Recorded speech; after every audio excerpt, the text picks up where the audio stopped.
No shirt, no shoes, no problem. That was the sign on the bar when I was down in Cabo, Mexico this past week with our company retreat.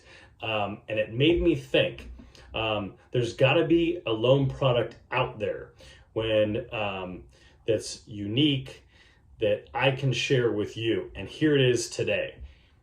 No income, no problem. I am going to qualify your client from their assets. So everything from their retirement account to their stocks and bonds to their checking and savings account. Anything that we can get our hands on that's liquid. So I'm going to go over this scenario with you today so you can kind of see a particular client and how we made this work. So no income, or let's say low income, fixed income, but they have a tremendous amount of assets, huge retirement account from working 30, 40 years. This is the breakdown of which asset class we'll call it and the percentage we can use. So checking and savings account, we can use 100%. So if they've got $100,000 in a savings account, we can use $100,000. Let's say they have stocks and bonds. We can use 80% of that. So if they had $350,000 in stock market, we can use $280,000. Retirement account. Let's say collectively, maybe both borrowers have $700,000 in their retirement account and it's vested, it's available to them. I don't need them to withdraw it. I just need it available.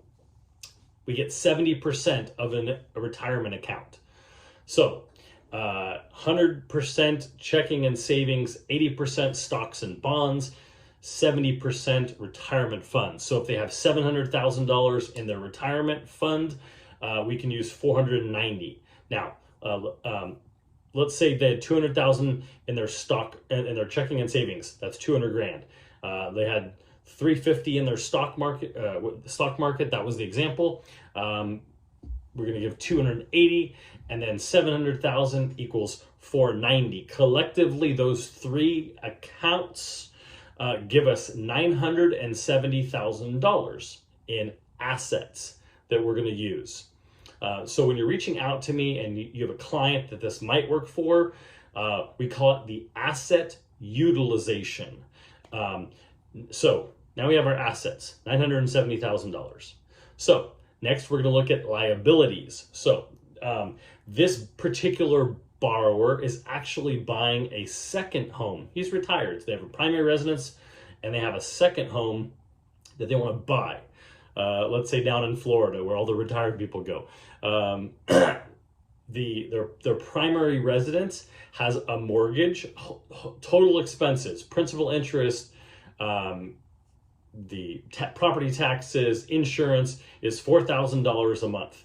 They have a car payment, only one, and let's say that's $600 a month. And they've got a couple of credit cards. Let's say 2 credit cards, the minimum monthly payment's $120. Now, so $4,000 for the house, $600 for the car, $120 for the credit cards. Those three add up to $4,720 a month in liabilities. I have to multiply that out by 5 years or 60 months. So that becomes $283,200 in liabilities over 5 years. I can't forget the new house because that's something that they want to consider. So let's say $2,392, $300 for the HOA, $750 for the property taxes.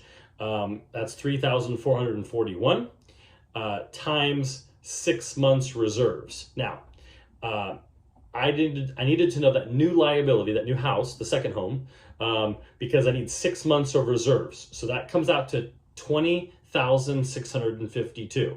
Now we're going to add the $283,200 plus the $20,652. Bear with me, we're almost ready. I'm going to add both of those to the home itself. $450,000. They're going to put down $90,000, and the closing cost, let's say, is 3%. Let's say $13,000. So the new home is going to cost them $463,500. So $463,500 plus $283,200 plus $20,652, the 6 months reserves, totals $767,352. But guess what?